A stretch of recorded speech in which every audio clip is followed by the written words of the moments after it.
What's going on, guys? My name is Tommy. Welcome back to the channel. It's time once again for another episode of min-maxing for fun and profit in the Pathfinder playtest.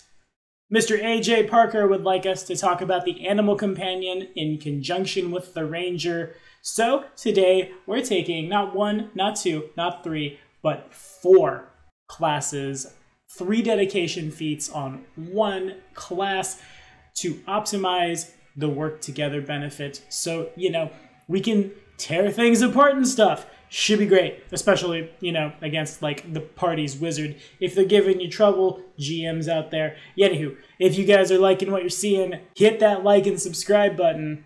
Especially if you like old school Pathfinder, because the next couple of videos in this series have been patron requested in Pathfinder 1st Edition. So we're not done with it yet, but for now, this episode of Min-Maxing for Fun and Profit was brought to you in part by Tomi Nagase, or Robin, over at our Doomsday Dawn playthrough, the first to ever have as much faith in me as any of my high-tier patrons do. The man who is directly responsible for Doomsday Dawn happening right here on the channel. So thank you so much, my friend. Now, let's get down to it.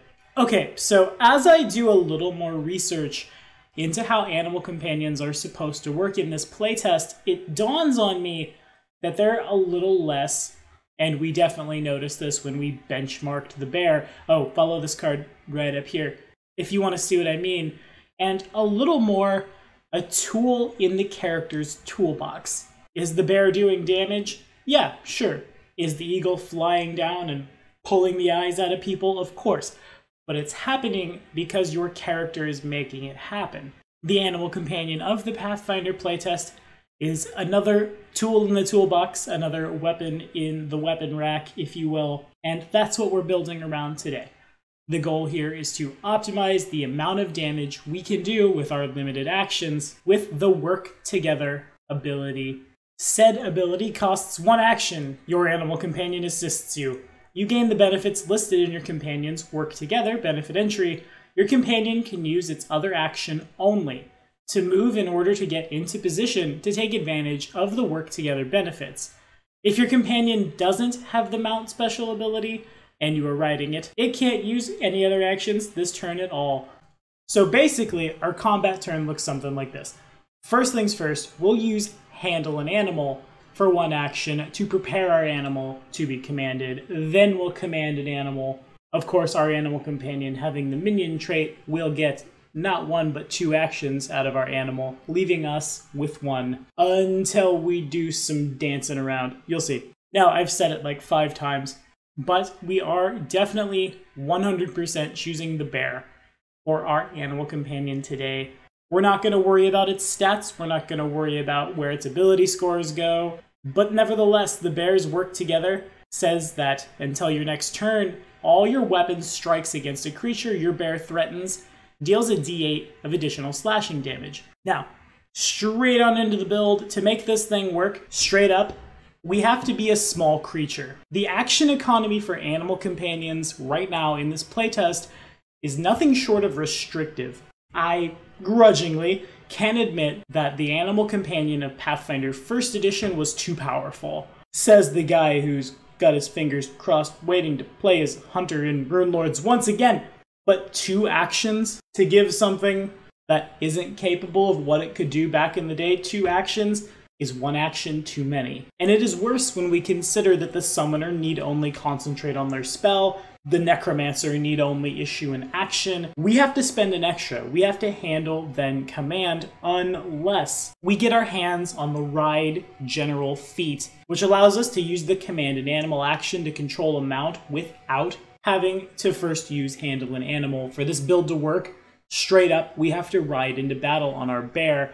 Of course, it'll be a little while before our bear is medium, so there's a bit of a gate here, but you can make it work between here and there. Now, this build was a human for a while before I realized that it was going to take 2 actions. Being adopted by humans is so relevant for multi-talented, and you guys know how I feel about halflings, so a halfling it is.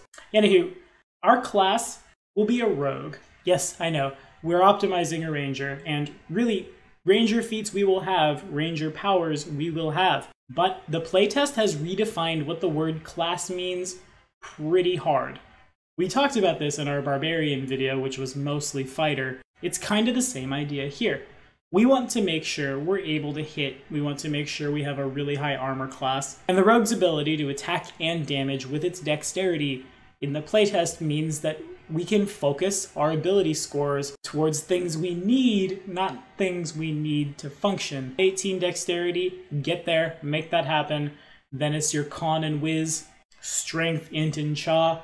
Don't even need them. For our first rogue feat, though it's not a shield, I wish it was a shield, but it is not, we're taking nimble dodge, which of course gives us that +2 circumstance bonus to our armor class against an attack that targets us as long as we're not encumbered. Now with our not a lot of strength, just don't carry a lot of things, make the bear carry it, it'll be fine. Anywho, level 2, we take a ranger dedication. We'll get hunt target and we can get far shot with it. There might be some utility there with like a throwing axe or a bow or something, but we're not super worried about it. We're just taking it so at level 4, we can take the first level ranger feat that gives us an animal companion. We will choose the bear via basic hunter's trick.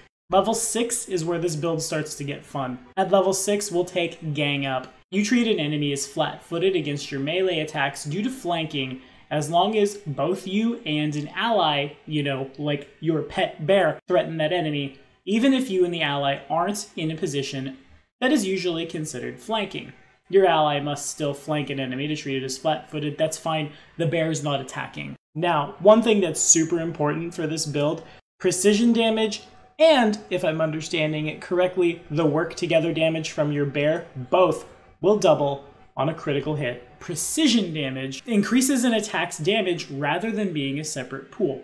For example, a dagger strike that deals 1d6 precision damage from sneak attack increases the piercing damage by 1d6. Now, I have to also assume that since the bears work together, says that our strikes are dealing an additional 1d8 slashing damage on top, that those likewise would contribute to the total of the weapon. So say we're attacking with a dog slicer, and we are, because backstabber's great. More on that later. Once we've got our bear rolling, we take our d6 from the dog slicer, our d6s of sneak attack, and our d8 from our bear. All of that gets doubled in a critical hit because that's all totaled up for how much damage the weapon does, which is in fact really gnarly and why we're building this build the way we are. Yes, the bear eventually would get more damage on its own strikes, but the bear won't necessarily be as good at hitting as we are. So we're taking the whole thing, mixing it up, and making a giant jumble of basically Alpha Strike, dual-wielding dog slicers, and it looks really good. Not gonna lie, I would love to play this. But moving on, at level 8, we'll take Sly Striker. When you succeed or critically succeed at a strike's attack roll against a creature that isn't flat-footed, you deal extra precision damage equal to half your sneak attack damage. Roll your full sneak attack damage dice and then have the result.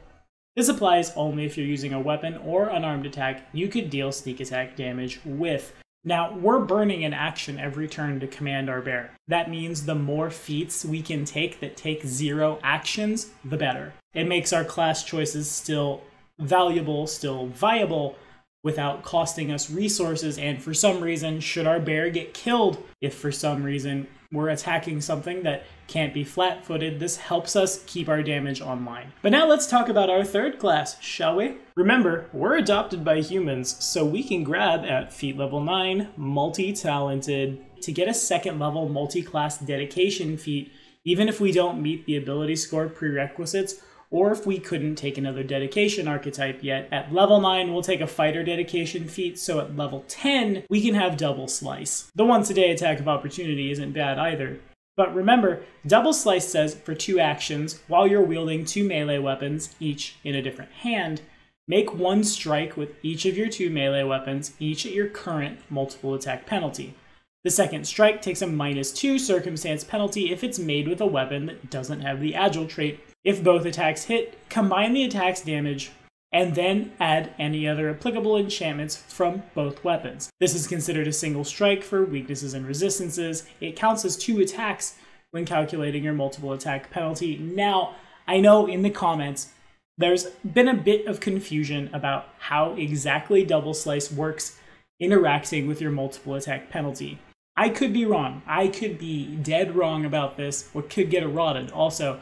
But I'm interpreting double slice as reading that I'm making one strike at my current multiple attack penalty, which will always be, considering we're using our first action to command our pet, nothing. If I'm understanding it right, that's 2 attacks at 0/0. Now, of course, should we get hasted somehow or the like and we have another strike coming down, then we'd be at -8 because agile weapon on its 3rd strike. But the synergy seems really powerful to me. We'll get 2 attacks at no penalty against the flat-footed armor class of somebody, which means we're increasing our chance to crit, which means we're increasing the chance of fireballing a dude in the face, more or less. Seems really good.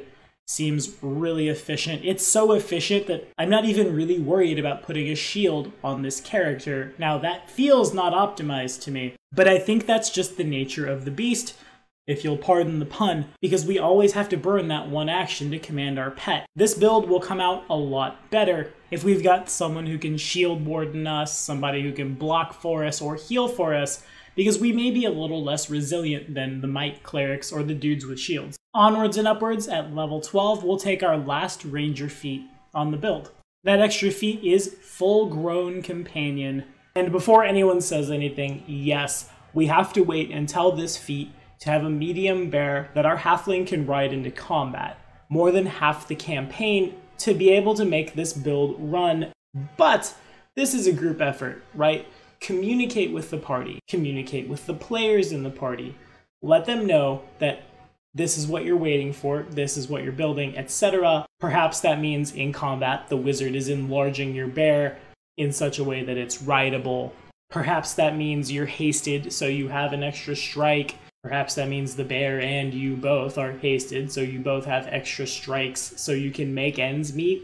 But really, the build functions so much better in the long run being a rogue first. Yes, the precision ranger exists, of course. Hunter's Edge could allow you to get extra damage down, and it's precision damage, and it functions kind of the same way, but the rogue will come out with more, and the rogue can do so more reliably, more than the first time in a round, and it can do so monostatted into dexterity. So again, just work with your party, get by with a little help from your friends, and if they won't help, sneak around and backstab people, you know, live that rogue life. At feat level 14, we'll take Weapon Expert, choosing swords to become an expert with all simple and martial weapons in that group. Tell you why in a second. Now, the build does have one glaring weakness in the fact that our animal companion only ever goes up to full grown.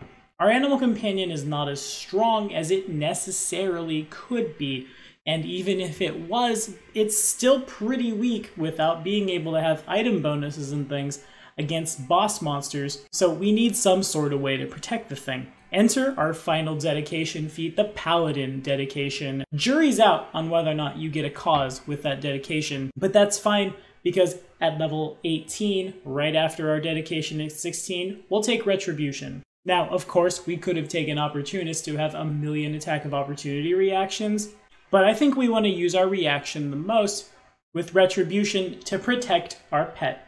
As of 1.6, Retributive Strike says that an enemy attacks one of your allies or a creature that's friendly to you. Both the bad guy and your friend must be within 15 feet of you. The ally or friendly creature, your bear, gets resistance equal to 2 plus your level. So at the end of the day, resistance 22 on the poor little bear that can't defend itself. And you get a melee strike against it with a -2 penalty, or, you know, equal to the penalty that it has from flat-footed because you and the bear are ganging up. So what have you really lost? Nothing. The bear might survive over it, though. That's really powerful, and that's every turn. They attack you, fine. You'll dodge out of the way. Attack the bear, though, it's worse. Or, to say nothing of any of your friends, resistance 22. No thank ya. Now, capstones. Agile Grace looks pretty good on this character if I'm misinterpreting Double Slice. An attack at 0 -3 is certainly better than 0 -4, but I think I'm reading it right. I really do. So in place of that, our capstone feat aims simply to even the score. We'll take critical debilitation. Now, of course, at level 9, our rogue did get debilitating strike, to say nothing of master strike a level ago. So when we're hitting a flat-footed dude, they might just die horribly or get paralyzed and get sneak attacked a bunch. But debilitating strike since level 9 has said we're either enfeebling or entangling every time we hit a flat-footed creature. With critical debilitation, the target is either slowed 1 on a success, unaffected on a crit success, slowed 2 on a failure, or paralyzed until the end of your next turn on a critical failure. Of course, with Master Striker, they might get paralyzed anyway, but this is a second save. This is 2 saves at the same time against basically the same effect, and slowing them 1 is really good. That's on a success. Even if they pass the save, they've lost a number of actions equal to the number of actions we are spending to command our bear, leveling the playing field, and God forbid if you paralyze them and start just shanking them to death. I really like this build just a lot. Okay, now for our ancestry feats. Of course, at level 9, like we said, we're taking multi-talented because we were adopted by humans. Lucky Halfling and its bigger brother, Guiding Luck, will always be good. Distracting Shadows is also absolutely hilarious because it allows us to use our bear, eventually, as cover for the hide and sneak actions. Oh, that's just a bear. Nothing to worry about. We can scare it off by yelling, as my Canadian friends would tell me, and then you show up and shank them to death. Beautiful. As for our final feat, why not? Go grab Skilled from the human. We're a rogue. We have too many skills. Why not 2 more? It'll be fun. Our general feats, you know the drill. We need Ride to function. We need Adopted Ancestry to have all of our toys. But the rest of our general feats exist to buff out the things our class does not hand us. Our class, as it stands, is expert in reflex and will, so we only need great fortitude. We don't need to pick up alertness. We're expert at perception, so toughness and die hard. Easy peasy. And your skill feats, of course, as a rogue who gets them every level and is trained in the most, flavor to taste. Whatever you need. Now, as far as our weapons go, we're proficient with martial weapons, though they may be uncommon. Get your hands on dog slicers because they have the backstabber trait, which says that when you hit a flat-footed creature, oh, we always are, the weapon deals a single point of precision damage, up to 2 if the weapon is master, or 3 if it's legendary. Remember that doubles. It's just more damage tacked on top of a +5 dog slicer. That's super incredibly scary. As far as our magic items go, the only one I really want to highlight, in addition to, of course, having a +5 dog slicer with the keen property rune, so we're critting 19 to 20, is one of my favorite items in this playtest, doubling rings. When you wield a melee weapon in the hand that wears one of the rings, it replicates the power of its potency rune onto a melee weapon you wield in the other hand. The greater variant will also replicate property runes, so basically, for a low fee of 1,300 gold, you're getting double the benefit. Everything on one dog slicer goes to the other. Super, super powerful. And you know what? Just really quickly, we haven't really talked about the damage in a while, and I'd like to compare this to another build of mine to see who comes out on top from a rogue shell. Again, let's benchmark against the Jabberwock. It is in fact the strongest. At level 20, our expert dog slicer is 21 plus the +5 from enchanting a piece of bent tin, or at least that's what I've always imagined a dog slicer to be. Then 7 more, investing full bore into our dexterity with anklets of alacrity, means we end up with 24 dexterity, or a +7, means that we've got 2 attacks coming in with a +33 to hit. Now remember, we're targeting at all times, because we're awesome, the flat-footed of what we're fighting, because we're always flanking with gang up, so let's just pretend we add 35 to hit. Easier math, right? Easy peasy. That means we need to roll a 14 on the die with these attacks to hit, and we're only critting on a 19 or 20 with a Keen Rune. Honestly, you might actually rather get your hands on a Vorpal weapon if you're fighting a Jabberwock, but basically just numbers here. Assuming we connect, that's 5d6 points of damage, plus a d8 from our bear, plus 3 from the Backstabber property of a legendary weapon. Man, what kind of meta is it that I willingly want to go into battle with a dog slicer? This is weird. Then 4d6 more damage from sneak attack, then 7 from our modifier. Means the attack comes down on our best day at 9d6 plus a d8 plus 10 twice. 18d6 plus 2d8 plus 20. Now, the average of 2d6 is 7. 18 total d6 thrown around, divide that by 2, that's 2 sets of 9 times the average, 7. Assuming we hit average on each attack, that's 63 points of damage, plus 9, the average of 2d8. And 20 more on top of that means, on average, we'll be jamming our Dog Slicer into the bad guys at level 20 for around, 92 points of damage, and all of that gets doubled if we crit. Just for funsies, if they both crit, that's 184 damage on average. Disgusting. I love it. And then after that, we're slowing people, and then after that, they might die to a Master Strike save or be paralyzed. Of course, not the Jabberwock being immune to a sleep or paralysis, but it could just drop dead. Of course, it'll take a while to hack through 500 hit points this way, but not that long. That's 5 rounds. So it seems really good to me. Of course, regeneration is a thing, but if we're fighting the Jabberwock, we were prepped for it. And anything smaller than that, we should be able to handle no problem at all. This build is really good. This build protects itself in a lot of ways. Again, we don't have a shield, and I'm not incredibly comfortable about that. But that's just kind of the nature of the beast of having an animal companion around. That animal companion, of course, like you, the rogue, has utility outside of combat. The animal companion, specifically a bear, can intimidate people, it can carry stuff, and we can't with our not many strength. It can help you track. Is it as amazing as it was in first edition? Not quite. But that's okay. Why? Count the d6 you just threw at the board, and you'll know why. Now, I'm going to benchmark this against a rogue that archetypes into monk in 2 weeks to see who comes out a little better. Because both builds based off the rogue seem incredibly powerful to me, but that's all we have on the Pathfinder playtest in terms of character optimization for a couple weeks. What do you guys think about this? Is this sweet? Do we like it? Would we play it? I would play it, definitely. If I had more playtest games, I would roll this bad boy out. I don't even know what class to call it. I guess it's a rogue, but it feels more like a divine-ish slayer?